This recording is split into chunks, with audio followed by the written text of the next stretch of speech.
Hello, happy Sunday. మా వరంగల్లో గాలి వస్తే మామూలుగా ఉంటుందండి. చూసారా చెట్లు ఎట్లా షేక్ అయిపోతున్నాయో.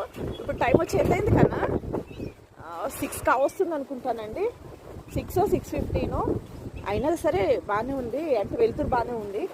గాలి అయితే వేపచ్చు. వర్షం కొంచెం వస్తే బాగుండు కానండి. గాలి ఏం చేసుకుంటాం చూడండి. మా పక్కల రేకులు అయితే ఎలా షేక్ అయిపోతున్నాయో. విపరీతమైన గాలి అనమాట, మామూలు గాలి ఉండదండి. లాస్ట్ ఇయర్ అయితే ఇలా గాలి వచ్చినప్పుడు మా పైన ఫస్ట్ ఫ్లోర్లో వచ్చేసి డోర్లో ఊడిపోయినాయి అనమాట. ఆ గాలికి అంత విపరీతంగా వస్తుందండి.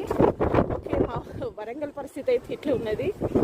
మీరుండే ప్రదేశాల్లో, మీరుండే ప్రాంతాలు ఎట్లున్నది కామెంట్ సెక్షన్లో కామెంట్ చేయండి. వీలైతే వాతావరణం ఎట్లా. నా ఫోన్ కూడా పడిపోయేటట్టుందండి. చేస్తా